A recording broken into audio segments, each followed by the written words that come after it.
Bueno, para continuar con esta temática, seguir debatiendo y profundizar un poco más, estamos ahora en comunicación con Estela Manzano. Ella es especialista en tocoginecología, en medicina legal, trabaja en el Hospital Zonal de Trelew y fue la médica que practicó el aborto al que luego se refirió el conocido fallo FAL. Ahora hablamos con Estela. Hola Estela, muchas gracias por la comunicación. Gracias a vos. Bueno, como decía recién, vos realizaste el aborto que luego al que se refirió el fallo FAL. Quería consultarte cómo fue en ese momento, cómo se vivió, cómo tuviste que hacer toda esa pelea para realizarlo y a su vez comparándolo a la realidad actual, porque tenemos el protocolo ILE, pero también sabemos y lo vemos cotidianamente que es muy complejo realizarlo en muchos lugares. Bueno, tuvimos el caso ahora hace semanas en Corrientes. Bueno, ¿por qué crees que se dan esta situación? Bueno, empezando con ese aborto del que después fue el fallo FAL, eso fue en 2010 en Chubut. Era un adolescente de Comodoro que reclamaba el aborto porque el padrastro la había violado, un policía a punta de pistola. Un médico en Comodoro le negó el aborto, ella tuvo que judicializarlo, se lo negaron en primera instancia, en segunda instancia y terminó llegando a nuestro superior tribunal. Ese, ese periplo tan duro que tuvo que recorrer ella generó una gran movida en Chubut. Las primeras agrupaciones feministas nacieron al calor de esa movida, en solidaridad con esa adolescente. Tanto en Comodoro, donde compañeras se juntaban y nace la multisectorial, la primera, compas que eran amas de casa, que escuchaban en la radio, que se iban con sus letreritos solas, porque decían, si no está chiquita se va a suicidar. Nosotras acá en Trelew, que también nos juntamos con un grupo de universitarias y de compas que nos habíamos empezado a juntar hacía apenas un año atrás por el tema de aborto. Y en realidad ya había también una guía de aborto no punible en el país en 2007. A mí me habían elegido referente provincial por el programa para el mejoramiento de la calidad de atención del posaborto, pero me costaba horrores, todos mis compañeros no querían creer, decían que esa guía la habían hecho los hippies del INADI, me acuerdo todavía cuando peleamos ese aborto. Y era claro, si todavía en esos años hasta costaba que se ligaran trompas por el simple pedido de la mujer y querían discutir los casos en un comité de bioética, era el tutelaje total a nuestros cuerpos. Aborto, yo decía, te aseguro, desde el 2007 que venía, que me habían capacitado en el tema, y yo leía la guía y decía, estos están todos locos. Sabés que para que esto se empiece a cumplir en el país faltan 20 años. Yo no podía imaginarme que me iba a tocar a mí hacer uno así súper mediático en 3 años más. Y bueno, así fue, se resolvió cuando tenía 18 semanas, hice el aborto. Un 8 de marzo, el Superior Tribunal de Justicia falló a favor de ella. Fue muy conmovedor porque nos juntábamos en Madrid, en Comodoro, en Trelew, y el alivio realmente fue muy importante para nosotras en Chubut, porque a partir de ahí también, aprovechando el momento de que el tema estaba en la opinión pública, presentamos un proyecto de ley de aborto no punible que fue sancionado por unanimidad, con una sola abstención.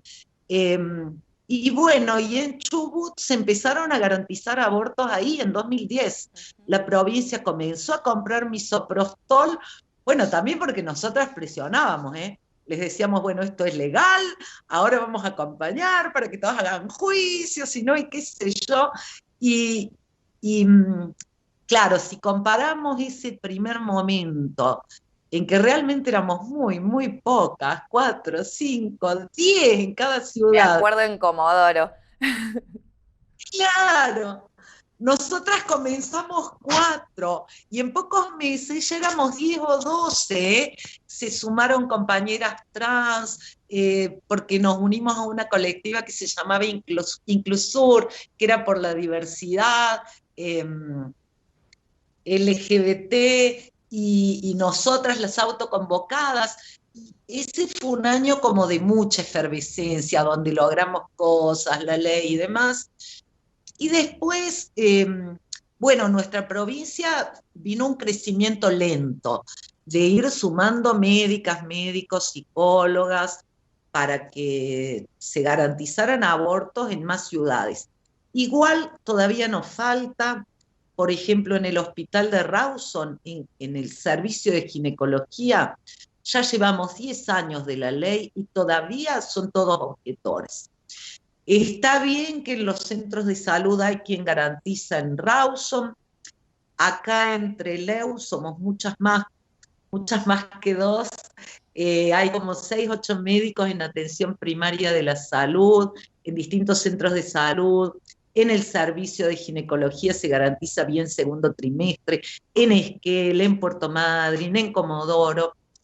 Pero todavía falta, todavía la mayoría hacen uso y abuso de esta figura jurídica que es la objeción de conciencia, que en realidad no es una figura jurídica, es una deformación de algo muy bonito, que es la desobediencia civil, que nace con Rosa de Luxemburgo, una judía comunista en Austria, que incita a los soldados a no sumarse a guerras ajenas y asesinas donde el proletariado se matara entre sí para que los ricos fueran más ricos y los pobres nos quedáramos con todo el dolor.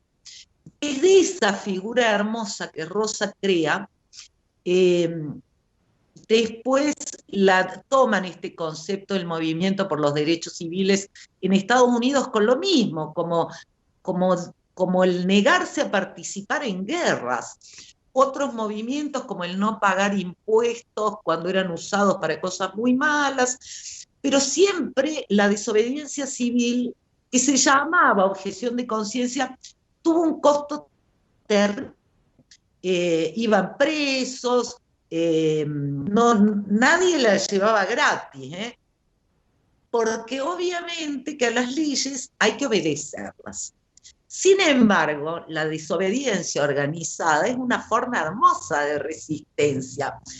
La usó Rosa Parks contra el racismo y decir me siento donde me da la gana en un colectivo, no donde vos quieras. Pero esto otro lo tomaron sectores conservadores y han logrado que a ellos no les tenga ningún costo legal, se han arrogado el derecho a desobedecer la ley, jodeme, porque dicen que estas acciones deben estar amparadas por ley, porque obedecen a un imperativo categórico. Lo comparan a Kant.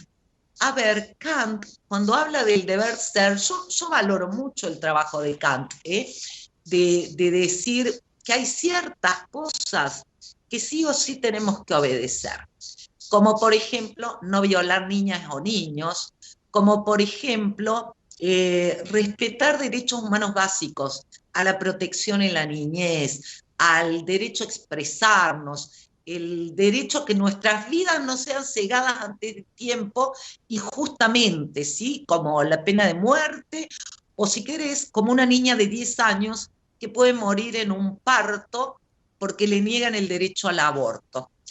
Kant dijo algo muy importante también, que es que todo ser humano es un fin en sí mismo. De manera que las mujeres no somos incubadoras humanas, si somos un fin en nosotras mismas. Y los varones trans, porque hay que incluirlos también, también son un fin en sí mismos, son algo más que una incubadora humana. Bueno, eso es lo que hacen los médicos objetores. Arriesgar vidas ajenas no es un derecho humano.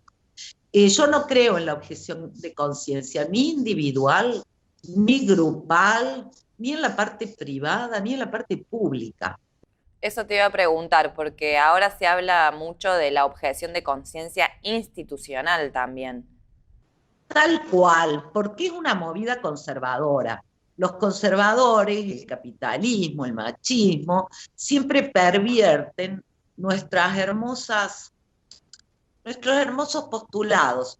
Por ejemplo, cuando se niegan a la ESI, dicen que porque ellos educan en valores. Yo creo que no hay más alto valor que el autocuidado, el cuidado del otro, la solidaridad, la no discriminación. ¿Cuáles son sus valores? Contame por qué la castidad o el celibato es un valor. ¿Qué de valioso tiene no tener sexo? Pobre gente, ¿viste? Una los compadece, pero que lo quieran extender a todo el mundo es como mucho ya. Eh, claro, hay gente que está un poco fregada.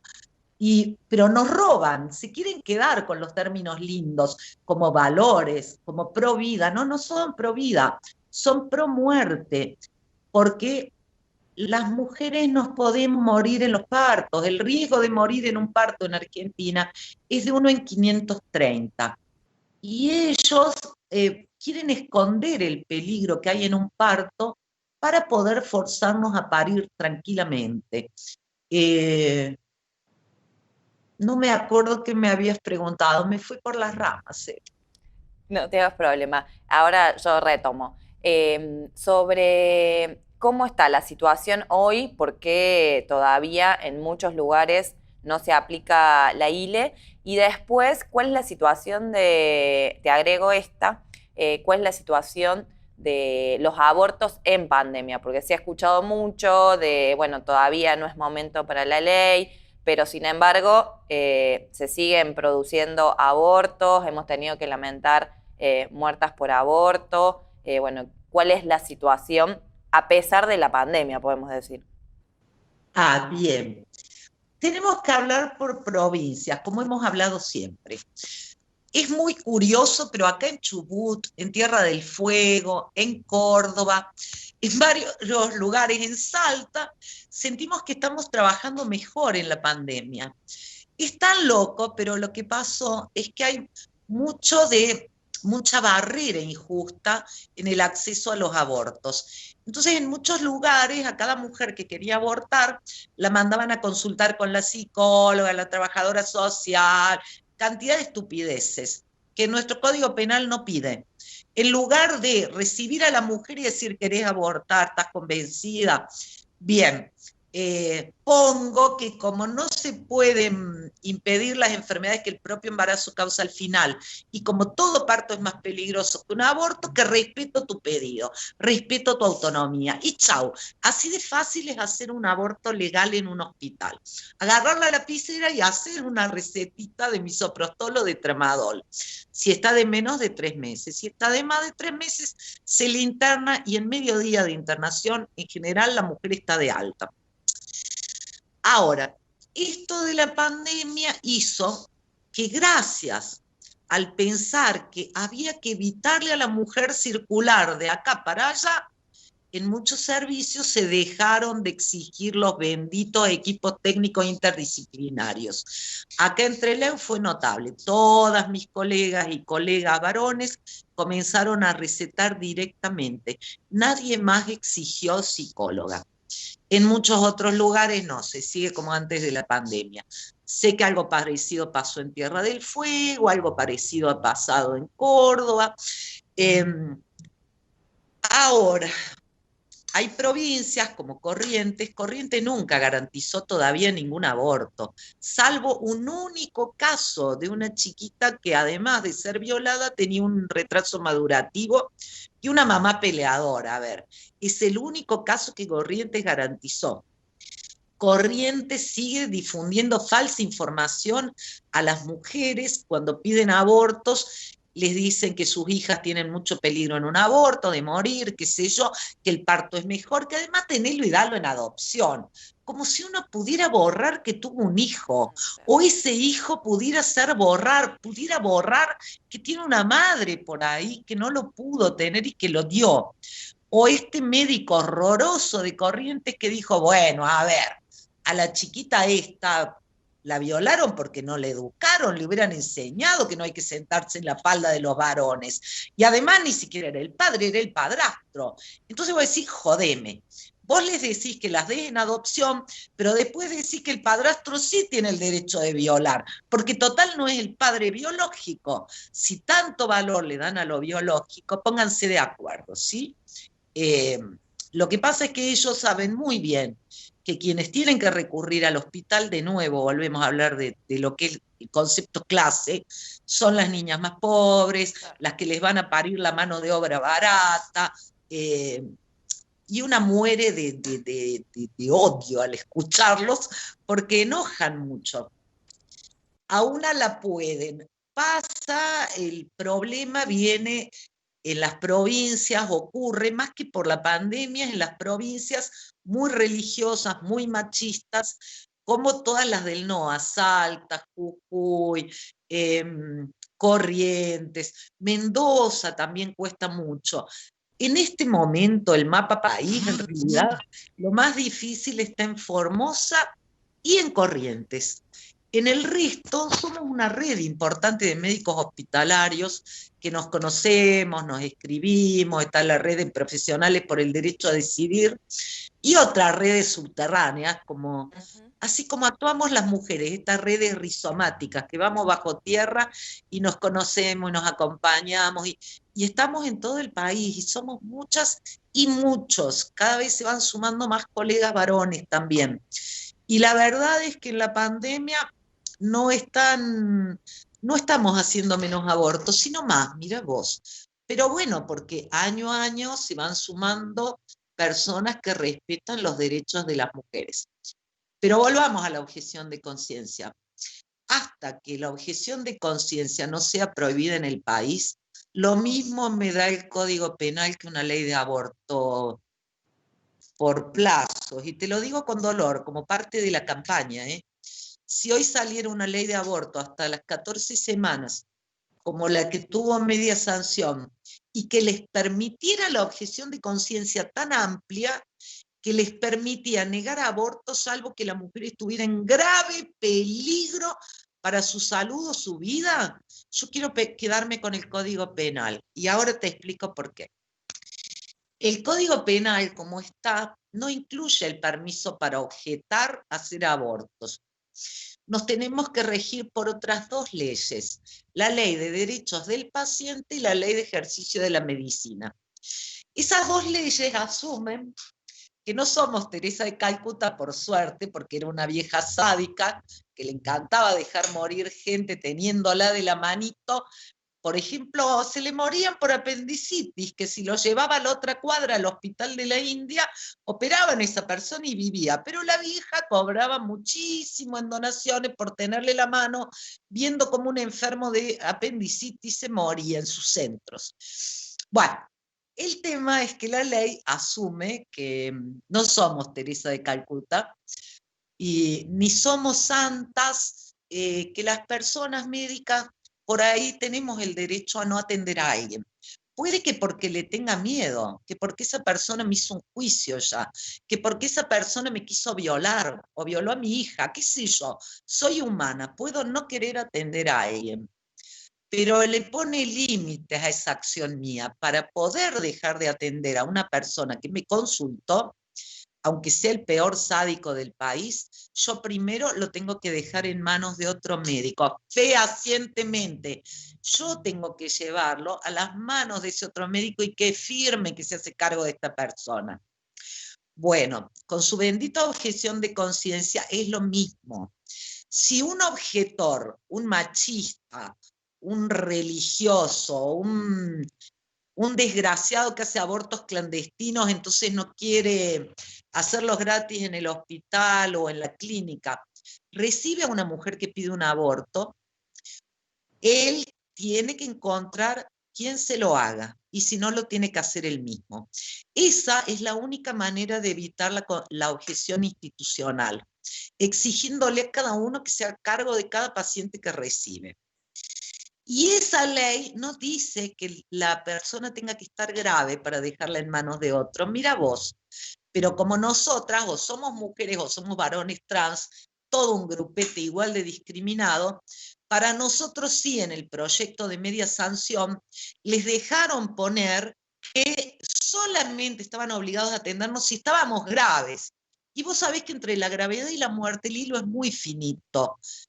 ¿A cuánto me tiene que latir el pulso? ¿A 40? Ya tengo que estar boqueando, tengo que estar en el respirador. ¿A qué le llamás vos? Criterio de gravedad. Porque la gravedad en el embarazo empieza al final, cuando ya van a tener su bebito vivo.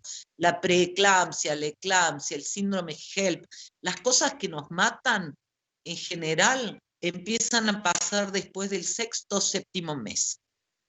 Por eso odio tanto la objeción de conciencia.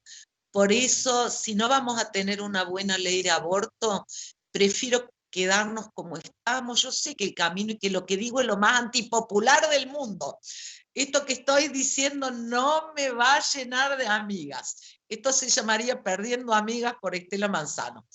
Pero bueno, si va a salir una ley de aborto que amplíe la objeción de conciencia, y la verdad yo tiemblo, Cele, y no es popular lo que estoy diciendo y lo sé, pero va a ser la gran pelea cuando la ley salga.